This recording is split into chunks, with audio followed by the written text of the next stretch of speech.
Okay, so in this very brief video, we're going to go through proving the quadratic equation, and it's a really important skill because, for starters, there's a number of key algebra steps that if you can prove the quadratic equation, this is all you need. Remember that if I have a quadratic equation in the form of ax squared plus bx plus c, and of course you would have some function y is equal to ax squared plus bx plus c. But what does the, when we're trying to find the x-intercepts, what do we let y equal? We let y equal 0. So what we're trying to do is we're trying to solve a general form of this equation. Now remember, the quadratics, we're trying to solve that. Now, in order to do that though, what we do is we complete the square. So if you've already completed the square, a lot of the time it's not very useful using the quadratic equation.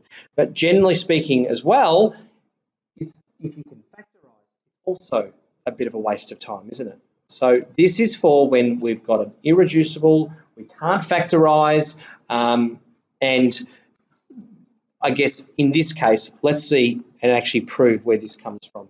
So what we need to do is we need to complete the square, but in order to complete the square, this needs to be a what polynomial? It needs to be a monic or a non-monic? A monic. So at the moment, if A was 1, yes, it would be monic, but we don't know. A is not 1. This is just a general thing. So what we're going to do is we're going to take A out the front. Okay, and A out the front, when I take A out the front, A is out the front of everything. So I need to use a square bracket.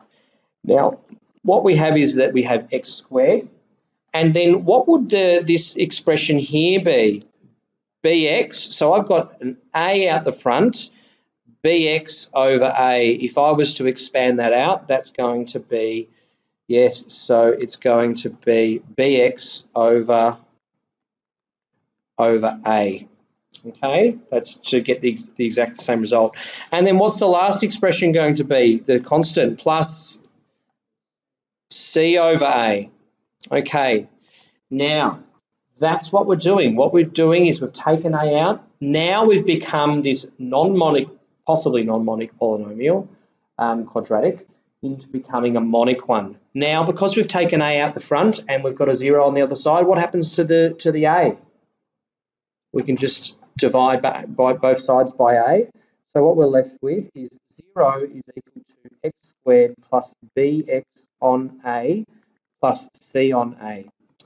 Now what we're going to do is we now have a monic polynomial, so we can complete the square. So remember, I'm not sure how you guys have done it, but when I complete the square, I sort of have always taught my kids that first of all we halve, we then square, and then I guess it could be add or subtract. I say subtract because we're subtracting from the same side. If I'm adding something, I have to subtract it from the same side in order for there to be no sort of imbalance. So I'm going to call it subtract. But you could actually, this could be add, but if you're adding to the other side. Okay, if I'm adding one thing to one side, I have to add it to the other side. Okay, so what we're going to do is we need to ask ourselves, what term are we halving? We're halving the bx on a term, or the coefficient of x, which is b on a. So I guess if you'd like to do it, let's do it like this. I've got b on a. If we're halving it, we're dividing it by 2. Now, we can do it this the long way, the old flipperoo. If I want to change b on a to divide by 2, I'm going to change it to a times by basically flipping that 2 and getting it down there, like so. All right, so b on a divided by 2 is the same as b over 2a. So that's the halve part. We're halving it. So what we're going to do is I'm going to get it, and then we're going to square it. So we're halving that expression, we're squaring it. So what we've got is 0 is equal to x plus b on 2a, and then we're squaring it. Now just remember that plus c on a, that hasn't gone anywhere. That's still stayed there. Okay. Now I've introduced an expression which didn't exist anymore. I'll show you what expression that is. I guess if I was to go over here and expand this out. Let's have a look. X plus b on 2a. If I was to expand that out, I think you might sort of notice that when I do that, yes, we've got an x squared term. Yes, we've got a bx on 2a and another bx on 2a term, and then we've got a b squared on a 4a squared. Now, this bx on 2a, obviously, that's what we're talking about. That already existed over here. When I add those two together, that's that term. So that's fine, but we've introduced this term here, b squared on 4a squared. So what do we need to do? We've introduced that here. So what do we need to do? We need to subtract it. Okay, so what we're going to do is we're going to subtract, and we're going to subtract what we just did squared. Okay, so b on 2a squared is technically what we've got. B on 2a squared. Okay, so we've almost there.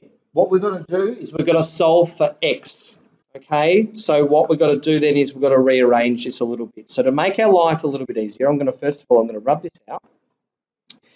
And then what we're going to do is we've got our squared term, but let's expand this out and simplify. So we've got x plus b on 2a, and then we've got that squared.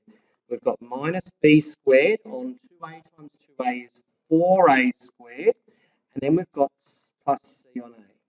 And before we do anything, what we're going to do is I've got two fractions here. Let's get them as like fractions. Okay, common denominator, which means we've got to multiply this by what? 4a. Can you see there that if I multiply that by 4a over 4a, that's going to give me a denominator of 4a squared.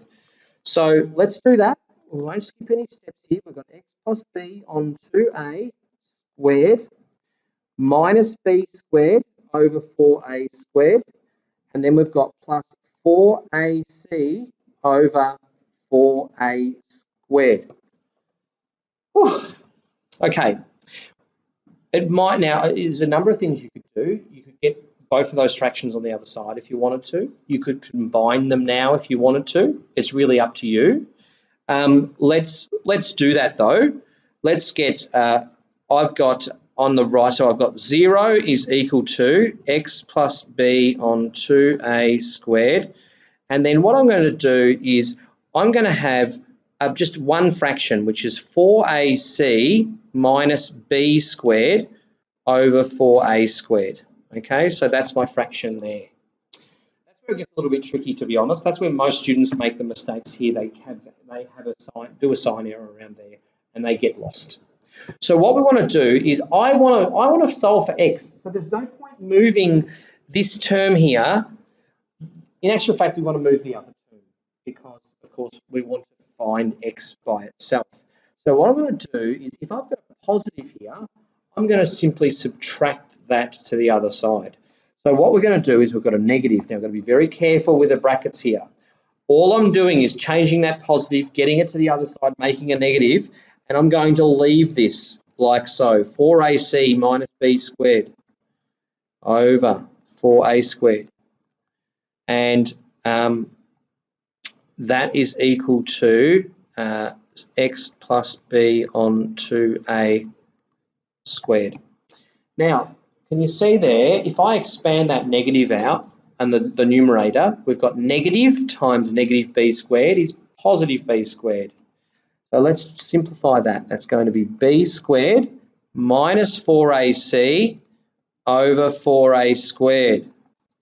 And now we've got x plus b on 2a all squared. Okay, and finally, what do we do if we're taking to cancel out the square root? But when we do the square root, we have to consider that there's going to be two solutions. There's going to be a possible negative solution and a positive solution. So what we're going to do is we're going to take the square root of both sides, like so. So what we're left with, and I just like for the x to be on the left-hand side.